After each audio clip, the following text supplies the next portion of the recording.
Okay, we'll go ahead and get started, and then just a reminder to everybody here: if you miss it or need to drop off, just remember that all the recordings for the webinars are posted on our website.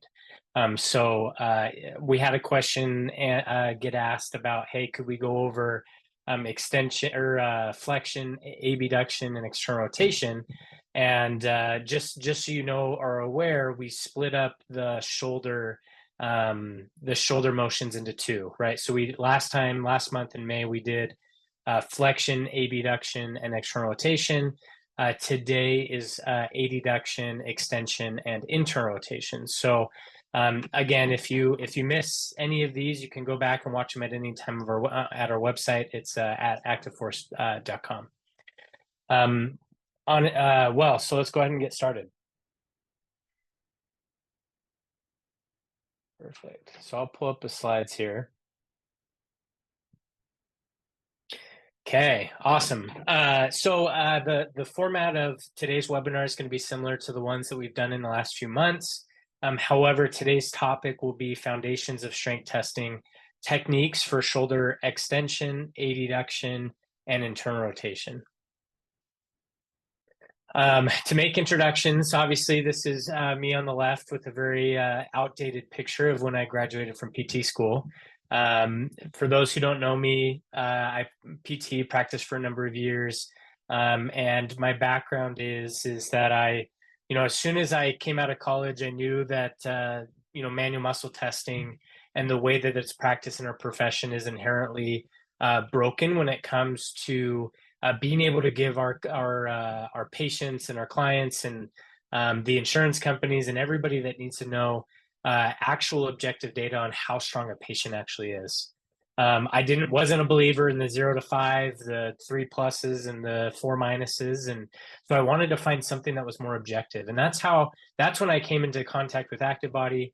I've worked with ActiveBody for a little over 4 years now, and helping them kind of design and bring out their products and bring them to market.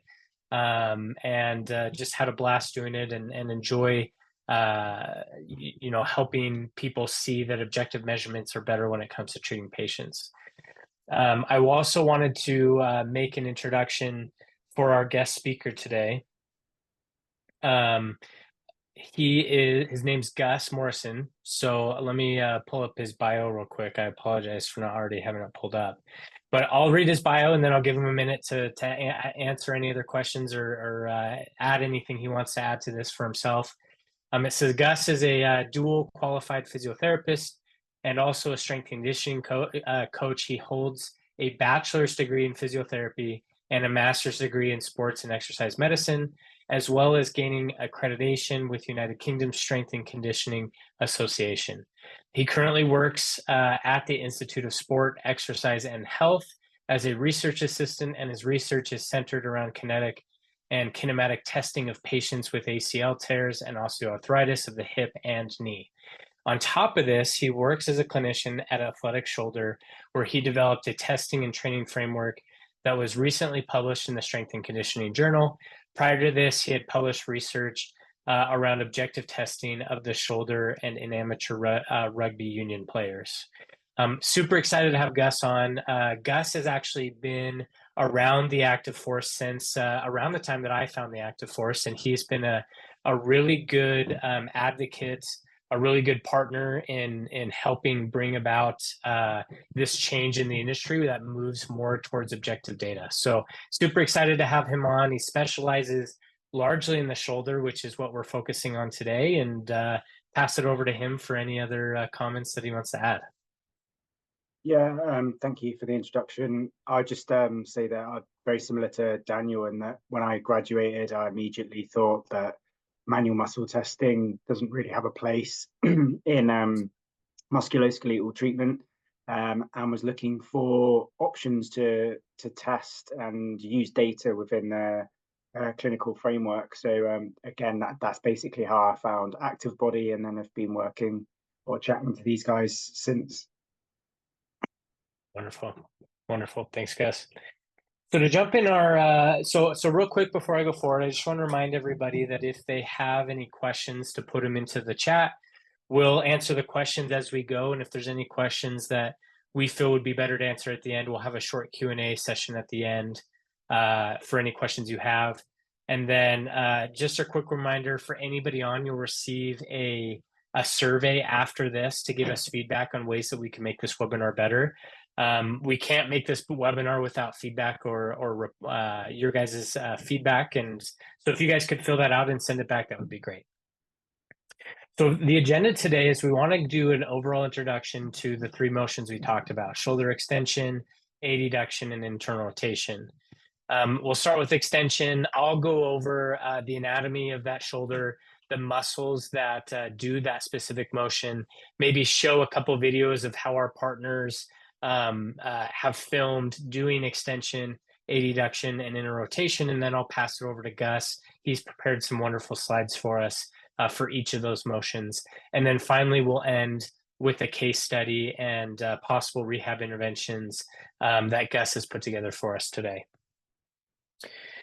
So we'll start with extension. Many of you know, just doing a quick recap, that the main muscles that extend the shoulder are the lats, the posterior deltoid, and the teres major.